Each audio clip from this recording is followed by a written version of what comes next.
Black Order Book Club.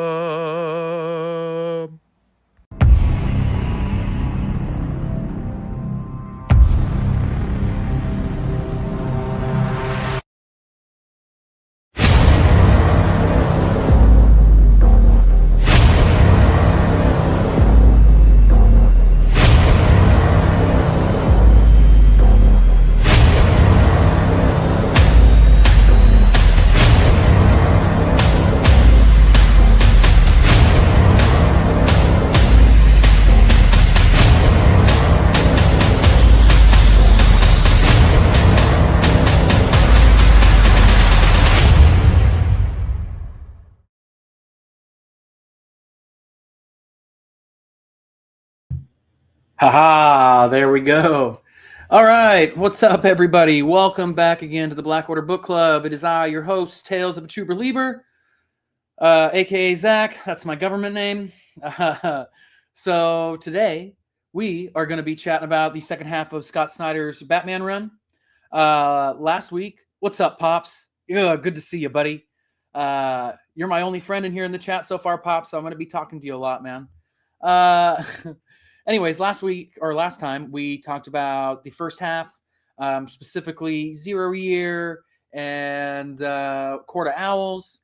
And so this time, we're going to talk about Death of a Family and Endgame, specifically Joker stories, because I think the Joker's really, really cool in this run, both looks-wise and both from both stories are really cool as well. So, anyways, just some questions for the audience here. What is Batman's greatest strength? I think Snyder highlights a lot of different cool things about Batman and the Bat family, for that matter, such as like his intelligence, his willpower, his perseverance, even like I said, the Bat family, who he surrounds himself with. And there's all these strengths about that character that I think Snyder touches on here. And I was just interested to see what the chat thinks about his greatest strength is. So if you're watching this later on, put it in the comments. But if you're watching now, I'd love to see what your thoughts are in the chat. Before we do get started and everything, though, I do want to put this up here. Let me go to my small box. Boom. Now I'm in my tiny box. I feel a lot more comfortable. The Black Order Comic Club is putting on a cancer charity raffle. Deadline's almost done. You can go on and use the QR code on here, or check the little ticker here at blackordercomicclub.com. It's $5 to enter for one. You can do as many entries as you want. The more you donate, the merrier. All this is going towards breast cancer research. There's a lot more information about the charity on the other end of the QR code there. But yeah, there's some really cool stuff in this raffle. I got some hardcover Batman books, a couple figs, sick Wolverine book. And then there's so much way cooler stuff than what I have entered into the thing there. So yeah, please go check out blackordercomicclub.com and go check out the Black Order Comic Club on Instagram. And you'll be able to get all the info that you need. Or you can reach out to me too if you'd like. I don't really care. I do care a lot, but I mean, I don't care which way you do, whatever your little heart fancies. So without further ado, let's get into the book here. The first one. Death of a Family. So I love Death of a Family. Death of a Family, I know people have their ups and downs with it. Some people hate it. Some people love it. I personally love it. Who's in my chat? Oh, nice. Hello, baby Nicole. Nice to see you. Anywho's, Death of a Family. I know it has its ups and downs. People don't like it. People do like it. I personally enjoy it. I think Joker looks really cool. He was gone for over a year before this story. And this is his return, and he comes back, and he has how can I say this? His face strapped to his head, so his face is no longer attached to his body, and he looks like a gross, scary individual. Let me see. I think I got another picture in here. Hold on, 1 second. 1 second. Una memento. Nope, I don't have it. Anyways. Yeah, his face is off of his face, so he has to have straps to strap it on and keep it on. He looks absolutely terrifying. And so one by one, the Bat family keeps getting attacked by in individuals. Okay. And Bruce is trying to figure it out. And he's not letting the Bat family in on what's going on. And so the trust with the Bat family is starting to deteriorate because these things are happening to them, and he can tell them things to help them in their mind, but he's not doing it. And what's interesting about this is the Joker is doing this because for two reasons. It's kind of a two-pronged dealio. Okay, so the first, kind of the more important one, and then there's a second one that connects to it. But Joker has this weird possessive feeling over Batman. Like he thinks that Batman is his and he is Batman's, much like a lover, if you will. And he's kind of acting like a scorn lover because he doesn't think that Batman is weak, but he doesn't want to share Batman. And when Batman has a family and he has all these other things that he's giving his attention to, it is not enough attention for the Joker. And so he starts taking off everybody that's going to take Batman's attention so that he can have all his attention on him because not because Batman's become soft, but because he's not Batman when he has all these other people helping him. Okay, Joker wants the Batman that is alone by himself, that is just obsessed with being Batman, and so that he can. That's the Batman that will satiate. I think that's the right word. His feelings for him on this prong over here that I was talking about earlier. So that's how this one feeds this one, if that makes sense. I know that was a long, weirded way to say that, but it's just it's a really cool layered way to do it. Other than I'm back, I'm taking your Bat family out, ha ha ha. But there's a reason for it, and it's interesting. And I think that's a really cool way that Snyder does this. And what I like about what he's done in this run, and what he's done as a writer throughout, I just think he's gotten better at it, is he takes basic concepts and he adds really interesting layers to them so that, one, it's digestible most of the time. Not Dark Knight's metal, but death metal. We kind of got away from that a little bit. It was hard to digest, but I digress. But taking these really simple things like, hey, the Joker's back and he's going after the Bat family, and then adding these really interesting layers to it so that I, as a reader, continue to want to read and enjoy reading it. So that's what I really liked about it. So Batman starts trying to solve this and figure this out before any of the Bat family can really get hurt without getting them in on this, which ends up biting him in the ass to begin, at the end anyway. Because the story, yes, Joker is the catalyst, and it's a really cool, interesting way, like I just talked about, with some layers to bring Joker back into the fold. But the story is really about trust. And Bruce spends the entire arc trying to protect his family by shutting them out. And he breaks that trust with them because there are things that he could have told them that, in their mind, could have helped them in this situation. And he tries to carry the burden himself, which I think is very admirable because he's Batman and he's trying to, help and save people and stuff. Hey, what's up, Maddie? And but in the end, like I said, it bites him in the butt because the Bat family ends up getting captured anyway and is all sitting at a table and thinks their faces have gotten cut off and they're becoming Jokerized. And the only way that Bruce can save them is by getting the antidote from Joker.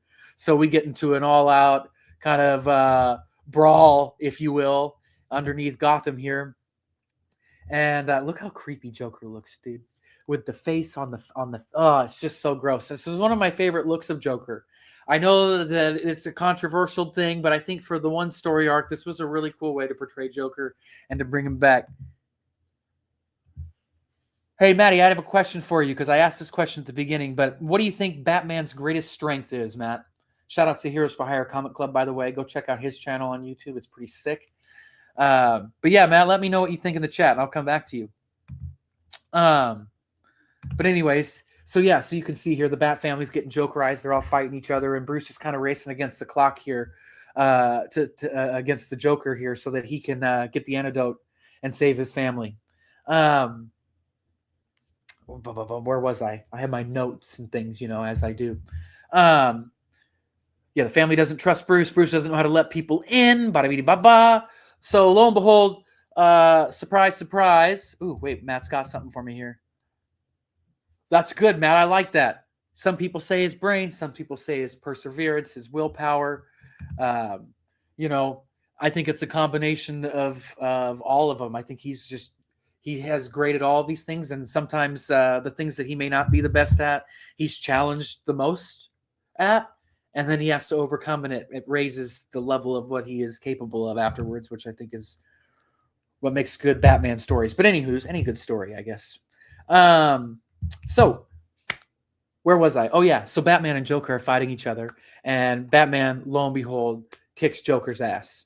Okay, and he's holding Joker over this waterfall and is going to try and pull him up and do the Batman thing, save the bad guy, put him in jail, and Joker shocks him. Batman lets go, and Joker falls through this waterfall, and you think he falls to his death.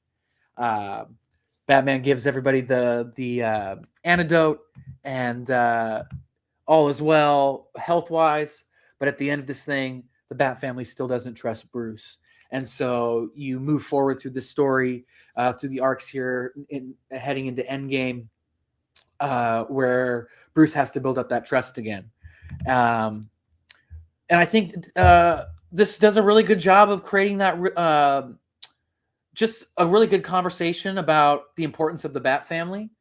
And, I think both Bruce and Joker both underestimate the Bat family. I think Joker thinks that he can just take them out easily, and their closeness and their love for each other is what gets everybody through. Because while they're going through the Joker toxin and stuff, they're fighting it really, really hard because they all love each other and they don't want to hurt each other. And so Joker underestimates them from that standpoint, and Bruce not telling them and not letting them in on everything that's been going on with the Joker is underestimating them being able to help them, or to help him. And so I think both at the end, Joker does, gets his ass kicked and fails. So what he believed goes out the window. And Bruce also, I think, realizes from this point on that he needs to let them in on everything and all things, especially when it comes to stuff that concerns them. So I thought that was a really cool way of Snyder showing the importance of the Bat family without having them be front and center, and you see things through Bruce's point of view, which I think is pretty cool. Did I show this one? Did I show this? Oh yeah, I did show this. Okay, so let me see what I got in my notes. No, I got that's good. We made it. We made it to Endgame. Cool. So Endgame here. I love Endgame. Endgame's a really cool story as well. So Joker, you think he dies, right? Guess what? Psych. Welcome to comics. Joker, not dead. And he comes back with his face. He's got that cool kind of like shaved the sides, just on the top haircut. Ooh, yeah, good call, Pops. Batman's greatest strength is intellect and strategic genius. I agree with that too.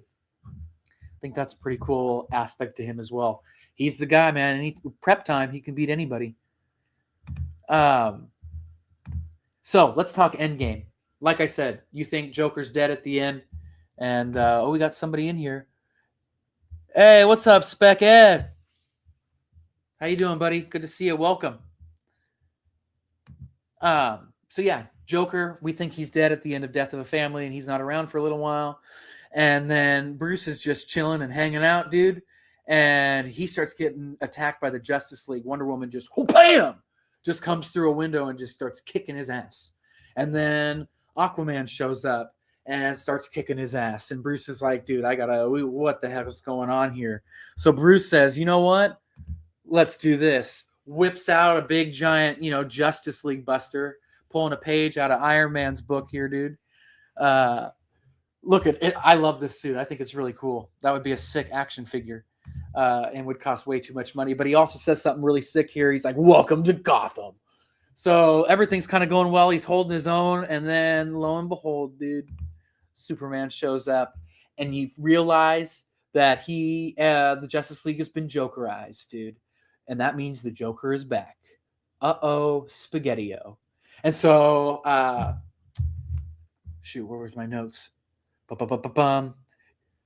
Yeah, Joker returns, Justice League infected. So then you find out that the Joker here has this Joker toxin that he is putting through the air. Okay. And so now all of Gotham is starting to get Jokerized, kind of not one by one per se, but in chunks. And the city's starting to go under, and it's becoming a race against time. And Batman needs to find a cure for this Joker toxin, but he can't find one. And he comes to find out that he there's this thing called Dionysium, and the only pure piece of it, or part of it, if you will, is in Joker's spine. And so he has to extract it from Joker's spine and stop him from infecting, and making Gotham go under into a hellscape, if you will. So, it gets pretty crazy. Boom, boom, where is it? So Batman, as you can see here, all Gotham's starting to go under, dude. People are going crazy. Everyone's getting Jokerized. And Joker, where is it? Yeah, here we go. So Joker and Batman end up getting into a huge fight, and Batman's trying to take the Dionysium from him. And they go down underneath Gotham, where there's this giant depository of it. There's this huge kind of like a pool of it, if you will, kind of like a Lazarus pit looking kind of deal. And where am I? Boom, there we go.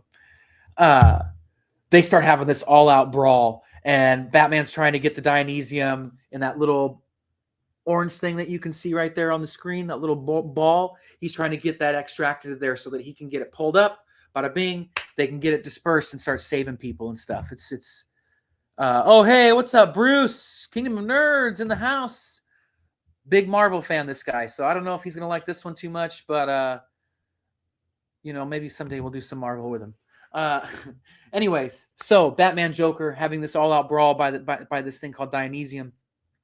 And it goes crazy, man.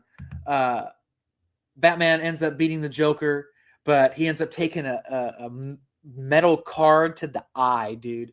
And at the end of this here, you think that Batman is dead. He gets the cure up to the Dionysium up to everybody, so everybody gets saved. But you think Batman is dead at the end of this year. And then, just like the Joker at the end of Death in the Family, surprise, surprise, surprise. Batman doesn't die. But he loses all of his memories. The Dionysium heals him down there of all of his wounds, because it's comic books. And he comes back and doesn't know that he's Batman, doesn't know that he's Bruce Wayne. He's kind of just walking around Gotham as just like... Dang. You stopped me right in my tracks for that one. Yeah, everything but feet. But this is not that kind of show. Sorry, I even brought up feet. So anyway, Bruce comes back and he doesn't even know who he is, and he's slowly kind of piecing together memories. For those of you that have seen the Odyssey recently, it is kind of like Odysseus when he was on the island, not knowing who he was and where his crew was and all that stuff. Kind of the same kind of deal. He slowly finds his way kind of back into things. Alfred finds him, and he gets his memories back from crazy comic weirdo stuff that it's really kind of convoluted, but it's really... it's fine. You get through it. Anyways, Bruce becomes Bruce again. But not before. It's so funny, comics sometimes, man. Because Commissioner Gordon has been a staple of Batman comics for a long time, right? And I love Commissioner Gordon. I love Commissioner Gordon as a commissioner. But for a good while, after Bruce Wayne dies at the end of this year, with the card in his eye, Commissioner Gordon becomes Batman for a little while. Okay. And he has this giant robot mech suit that he can like come out of. And then it's like his sidekick that he calls Rookie. If this was not a Batman comic and that was like, it was like a cop with his robo suit that could be his like sidekick and partner and stuff, and it was like an indie book, I'm all in. I'm here for it. But that was kind of, it didn't hit with me. Maybe it hit with you. Maybe it hit with others. Not from what I've read, but for me, I just kind of struggled with that a little bit. I was kind of waiting to get through it. The only kind of big saving grace for it for me was Bloom. Bloom was a really interesting bad guy. I thought he had a really cool look, and the way that his nails would kill people, I thought was really, really sick. I don't know about you guys. If anybody here is still in the chat, remembers Bloom or wants to remembers when Commissioner Gordon was Batman for a little bit. It wasn't the best. It wasn't the best. But this is kind of towards the end of the run here. There's the super heavy arc, and then it kind of wraps up a little bit because they're gearing up towards Dark Knight's Metal. And we'll get into that in a minute, but I got to get to that in a sec. There's some things we got to talk about before we get there. So what did I say? Anything about else about Endgame I wanted to get to? Yeah, one of the things that we like to talk about too, one of the deep or the big, traits of Batman that I think is pretty cool. Nope, I don't remember, and I blame the 80s. Yeah, I feel you. He's only been in that one arc too. Nobody's ever picked him up or used him since. I just thought he was an interesting, cool looking villain. Some things that you could have done stuff with, I guess outside of this run, but nobody ever did, and probably nobody ever will. So he's a one and done guy, but I think McFarlane made a toy of him, so I guess he's immortalized that way. Yeah, so one of the things we were talking about great traits, right? And one of the great traits I think of Batman that is highlighted here is his perseverance and his never give up, never surrender attitude. Because I think that's what this story is really about. I mean, the odds are stacked against him from literally the opening page of this thing. The Justice League is kicking his ass. They've been jokerized. Gotham's just getting jokerized left and right, and chaos is happening left and right, and he's at a race against time. You have to go up against your arch nemesis and extract, this liquid from his spine. And I think what was I saying? Oh my gosh, sorry. I was the liquid in the spine and thinking about that and how painful that would be. Totally took me off track. But that no surrender and can Batman win, and at what cost? And in this story, it's at the cost of his life, And Snyder said something interesting, that is that if he were to ever kill Batman, for real, this is how that he would do it. And I thought it was a really cool way to have Batman go out. It was really cool just to see just the Justice League being jokerized, and to see just the absolute chaos and this kind of race against time. One episode of a TV show where it's like 30 minutes and it's like 24 with Batman and Joker talks to him. It was just really cool. I really liked it. Anything else about this here? Joker, yeah, one of the cool things too is that Joker's just not trying to kill Batman or beat Batman, but he's trying to wants Batman to lose absolute faith in everything, and not just attacking him physically, but tackling him mentally and emotionally. And I really like that. Let me see, Pops, who did the art on the right side? Let me take the widget off and see. No, not widget. No, I don't want widgets. I want banners, dude. That's what we did. Let me take this banner off because you guys know about the Black Order Book Club. I think you guys have to help me with that signature, man. I'm not too sure about that signature. And I'm not well versed enough on comic arts to know everybody's stuff just from looking at it. But if you recognize that signature, let me know and I'll throw it up. Discussion, is Joker. Oh, yeah. Okay, yeah, last thing about Endgame here. One of the cool things about Endgame, and one of the cool things that Snyder brings up that we'll kind of tie back into here when we talk about Absolute Batman, is Snyder plays with this idea that the Joker is immortal and has been around for a long time and keeps reincarnating himself, not so much changing form, but just reinventing himself. And it's just something that they are talking about in Absolute Batman now too, with like this, he's like this different type of being, not just human. And I think that's really interesting. So if anybody in the chat here is wanting to chit chat a little bit, what are your thoughts about Joker being this immortal being who like has been around for ages and ages and ages, instead of this just like, I don't know, crime boss who has a white face and makeup on? I just think it's really cool and interesting. But yeah, I thought it was a really cool interpretation of him. I think that it just adds more mystery and kind of mystifies the Batman lore a little bit more. I think Batman has like the best rogues gallery of anybody, right? And so anytime you can just add layers to those rogues just to make it just more fun and have more things for people to pull from as, people continue to write Batman in the future. I just think it's really cool. But yeah, you guys can let me know what you guys think, especially if you're watching this later on. Put it in the comments, and yeah, start a discussion or something. Who knows? Talked about super heavy. So yes, I talked about Dionysium earlier. So Dionysium ends up being this like metal substance, right? And in Court of Owls, when Bruce goes through the maze, he takes a sip of that water. Turns out that's some type of metal as well. There's metal. There's just all these different pieces times throughout the run here where Bruce is exposed to these different types of metals. And you're kind of wondering to yourself, that's interesting. Or not really at the time, I guess I wasn't really thinking about it. But as they all kind of stack up with each other, it's kind of like, that's really interesting. And it all leads up into Dark Knight's metal, which, again, people have their ups and downs about it. They like it. I think majority of the people like this one better than the sequel to it, Death Metal.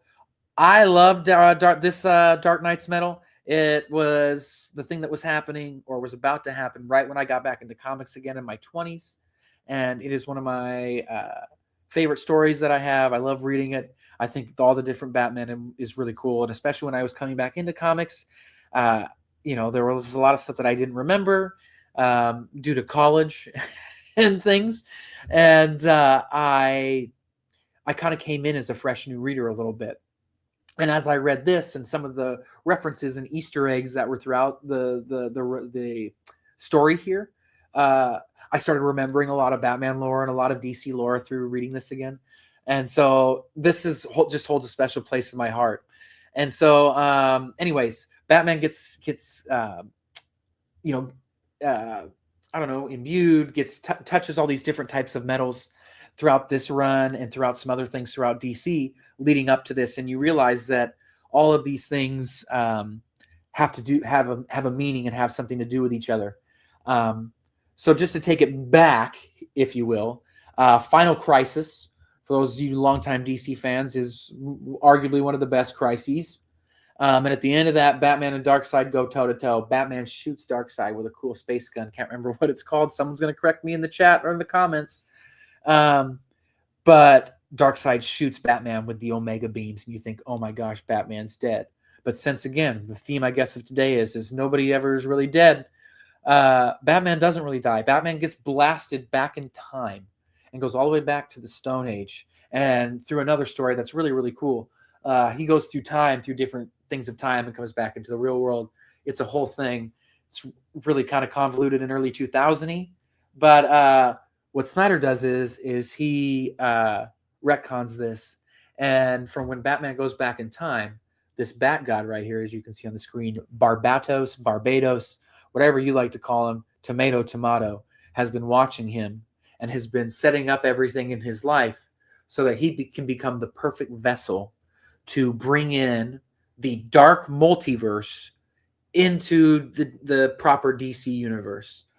So that was a lot. I can see it in your brains right now, those of you that are watching this. What did you just say? So, DC, we have the multiverse, okay? 52 Earths, some say. There are more. It's infinite, okay? Because there's a crisis on infinite Earths. There's a whole lot of Earths, okay? You have that, right? That's all the things that could possibly happen have an Earth. That's how you have a multiverse, right? Then you have the dark multiverse, okay? And I get my head out of the way because it's so scary and big, and I have to show my hand. You have this dark multiverse over here, right? And that is every bad choice or bad thing or fear of something that could happen has happened, and there's an Earth for it. And all these different evil versions and awful and scary versions of everything you've ever known. If there was a dark multiverse in the real world, there'd be a dark evil version of you there. You person that is watching, there's a dark evil version of you somewhere in the dark multiverse, okay? So all that, right? Barbados is from that universe, and he has a tether to this universe through Hawkman. Okay? Hawkman figured this out a long time ago because Hawkman is like a how do you say it? He's kind of an immortal being as well. He gets reincarnated throughout history. And for a long time, he started to put the pieces together that this bat god Barbados was planning on trying to bring the dark multiverse into our multiverse and take it over and make everything dark and scary, okay? But Barbados figures that out and takes Hawkman and makes him into the Forger of Worlds. Hopefully you're still with me. Hawkman, who hasn't been around in a long time, wasn't in the New 52 at all, really, becomes the Forger of Worlds. And he is forging worlds in this space, okay? This is a lot. So, Bruce starts to figure out that shit's going down because pieces of the dark multiverse are starting to bleed into the proper universe, okay? Because he's getting more metals and things are starting to happen, okay? I don't want it's too convoluted, and if I get too far into it, I'm just going to be here for 6 hours. So, anyways, dark multiverse pops up, right? And Bruce gets sucked down into the dark multiverse, and you don't know where he is, and all the rest of the heroes have to deal with the crazy stuff that goes on. What they're welcomed with, okay, are these 1, 2, 3, 4, 5, 6, 1, 2, 3, 4, 5, 6, 7 evil versions of Batman, and we're going to go through them right now. Big guy in the back, that is Batman as Doomsday, okay, where Batman becomes Doomsday and kills Superman and everybody that Superman loves. His one shot is absolutely sad and gross and terrifying. Lois becomes a Doomsday and kills John. Does she kill John? I think she kills John. Anyway, I digress. Terrifying. Lady, right there, that is a lady version of Batman who was in love with a guy version of Selena Kyle, if I remember correctly. And she goes down and kicks Lady Aquaman's ass and becomes like Aqua Batwoman thing. And she's badass and scary. Then one of the most disturbing ones is Cyborg Batman, who Alfred dies. And he grieves so hard that he makes an AI version of Alfred that goes around and just kills everybody. And then he merges with Cyborg and he becomes Cyborg Batman, which is absolutely insane. Blue guy on the right, Batman is in love with Wonder Woman and becomes Ares and kills Wonder Woman, okay, which is crazy. So you got Ares Batman.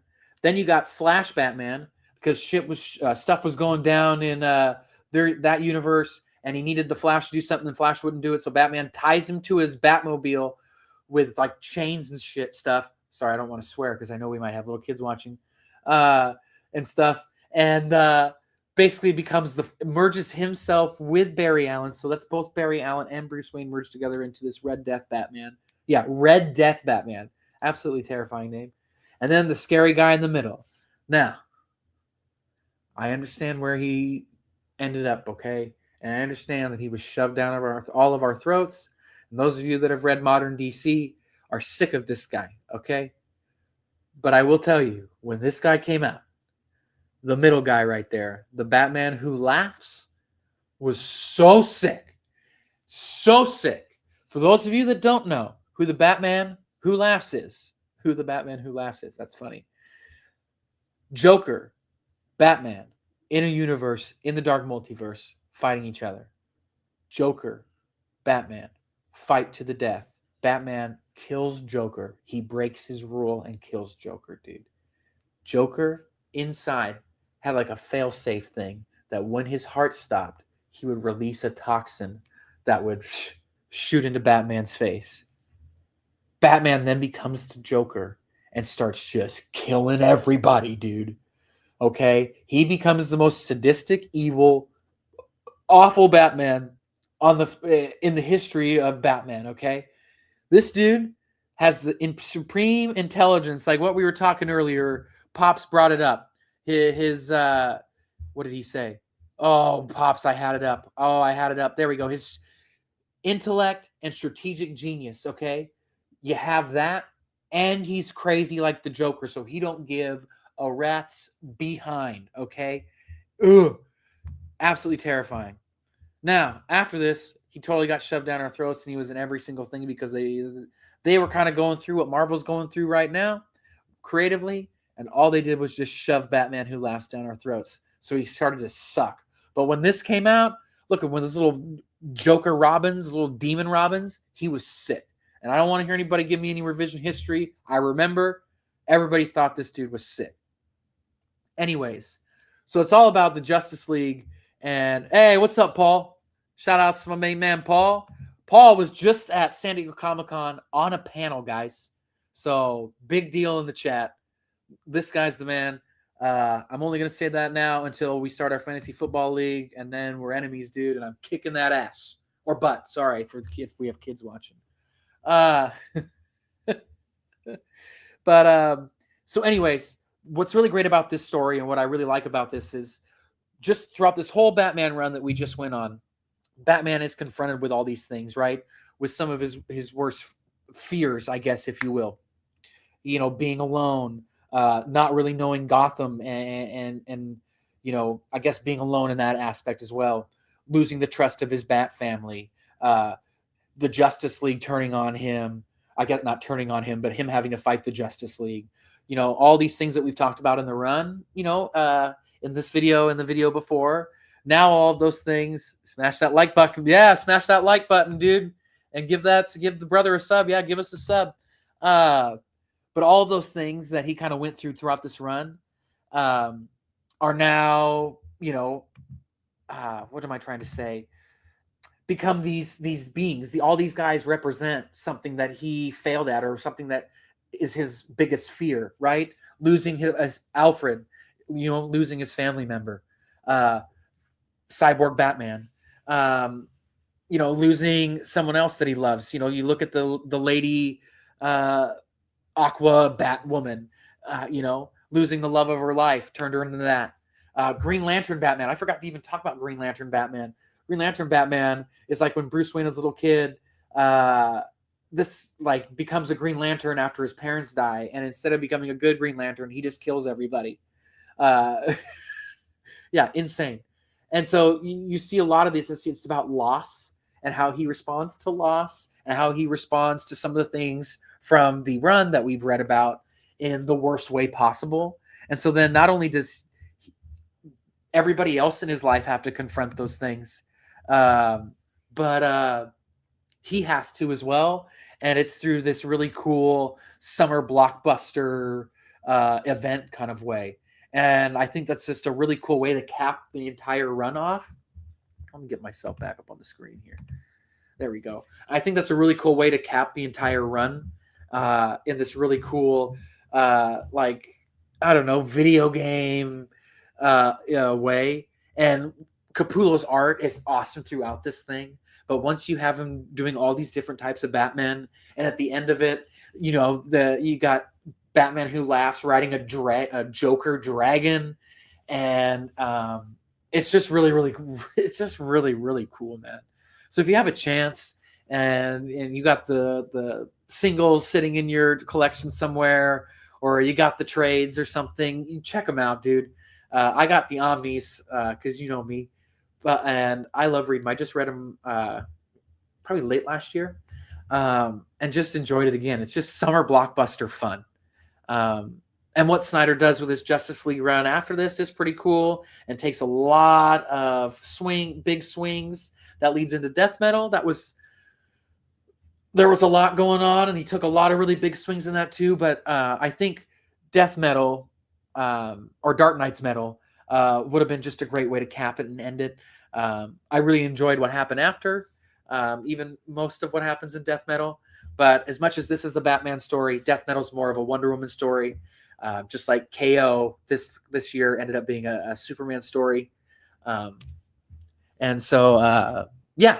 anyways, like I said, Dark Knight's Metal, I think pretty cool stuff. So if you have a chance, really check this out because I think you're gonna have a really really good time with it.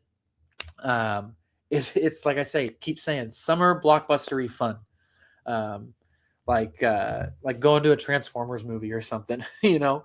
I hope that this gets adapted into a cartoon movie or something down the line because I think this would be a really cool movie, especially if you're looking at things throughout other Batman media when it comes to um, some of his biggest fears and things that he overcomes in those things. Like I think you could really set it up really, really well, just like this run does. But this isn't the only. Let me go back to my smaller square. Back to the small square. Banning myself. This isn't the only end to this run that they have.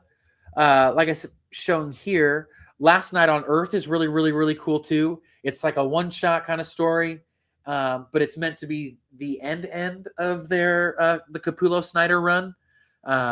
Batman wakes up in the far, far future, and not everything is as it seems.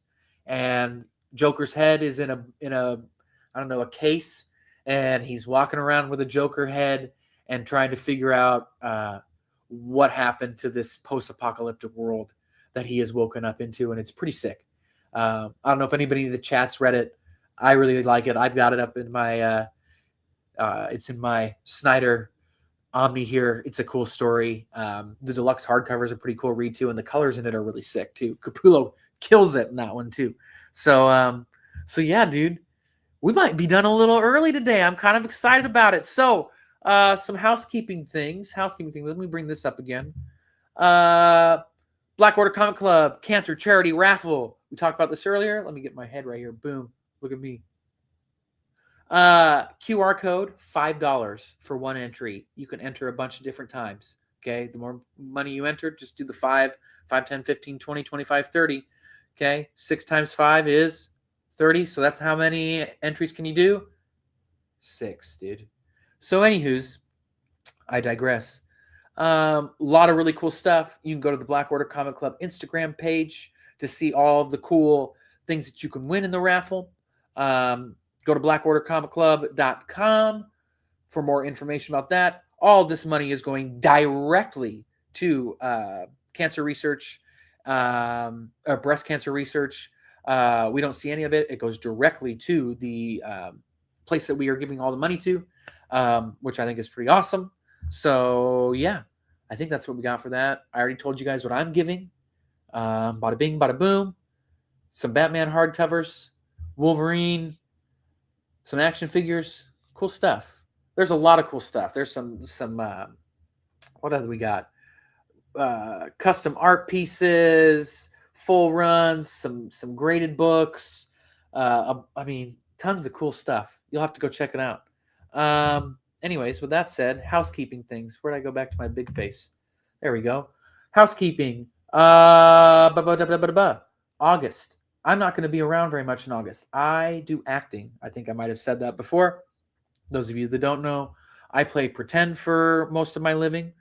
And I'm shooting a film next month. So there will be no book club next month. We'll be back book club in September. So be on the lookout for that. I'll be promoting that. Already got a book in mind that I'm really excited about. It's very short, so we'll come back short. So hopefully more people get involved because I don't like talking for an hour by myself. It's a lot, and I'm sure you do not either. Thank you, Pops, though, for being here. I think it's you, Pops, who are still in here. Shout outs to you, brother. I appreciate you greatly for staying here. Yeah, so September we'll be back with the book club because I'll be done shooting my film. And also when I get back in September, Tales of a True Believer on YouTube will be releasing some pre-recorded videos of some Omni reviews. I've got some really cool reading orders with my Omni, so I want to show off my reading orders, and we'll go over different reading order things that I have. Also do some figure stuff. Also do some unboxings, which is a great segue. Tomorrow, I've got a really cool package coming from Panel Bound Comics. Not an ad, just a free shout out. Shout outs to them. That's where I get my Omnibooks from. Omnibooks, Omnibuses, Omnibuy. I get my books from there. So check out Panelbound Comics or panelboundbooks.com. They do not just Omnis, but they do everything. So if you want anything collected edition, go check them out. They're pretty great. They're cool guys too. But I'm getting a package from them tomorrow, so I will be putting up on Tales of a True Believer's YouTube a unboxing video. So I'm excited to share with you guys what I got from them. I got 3 books coming in, so very excited. Got some couple more unboxing things, so you'll get some unboxings from me in August, and then when we get back in September, I'll be filming some pre-recorded stuff. Please go check out my Instagram. I do some funny figure stuff where I put my action figures over movie scenes or audio from movie scenes. So I did The Sandlot this week. Did My Cousin Vinny earlier. You can go check that out too. We're going to do some more of that. And just start adding some more content to the Tales of a True Believer YouTubes. I got nominated for the Comic Book YouTube Awards. I don't know what I got nominated for. Maybe like, I don't know, sick beard. I don't know. But when those come out, please, if you feel free to give me a vote if you feel so inclined. I'll start giving you a reason. I'll give you some content for you to like so that there's a reason to vote for me.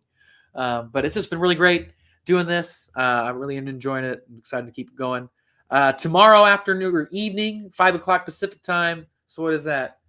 3 hours ahead, East Coast time, 8 o'clock Eastern, right? I'll be on Kingdom of Nerds movie show. We do the Power Hour every Monday, so we're going to be talking about Marvel's Hall H stuff. I got a description of the footage that they showed of Doomsday, so I'll be reading that and talking about that with everybody.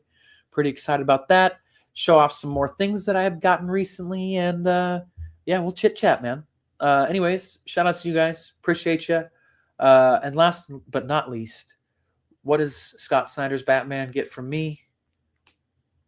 Well, I mean, of course, it's going to get a big thumbs up, and it's going to get 6 out of 6 gems from me. I think this is one of the best Batman runs, even though there's some arcs that may not hit all the way. Not every Batman run's perfect, but I think the things that Snyder does in this run, in the modern era of Batman especially, I think is really, really cool. And you can see, especially now in his Absolute Batman, all of the things that Batman has to work really hard through in this run, he starts out with in Absolute Batman. And I think that's really cool. So like dealing with the family. Thank you, Pops. Appreciate you, buddy. Dealing with family and trying to grow his family and overcoming the loneliness and dealing with all the things that he deals with in this run, he already has in Absolute Batman. And he starts out with that. And I think that's a really cool thing that like Snyder doesn't have to make him work for. It's what he does and how hard he works with that already in his life and inside of him. And I think that's pretty cool. So yeah, man, shout outs to Scott Snyder, Greg Capullo for making great stuff and great art that I like and that I will always have in my collection. And shout outs to you guys. Shout outs to the Black Order Comic Club. And man, I think that might be it. You got anything else? You guys want to see a passed out dog? Hold on. Look at her. Out cold. That's a great way to end it. Anyways, shout outs to dogs, guys. Anyways, see you later, alligators. See you in a while, crocodiles. And enjoy the outro. Did a little funny thing with the outro.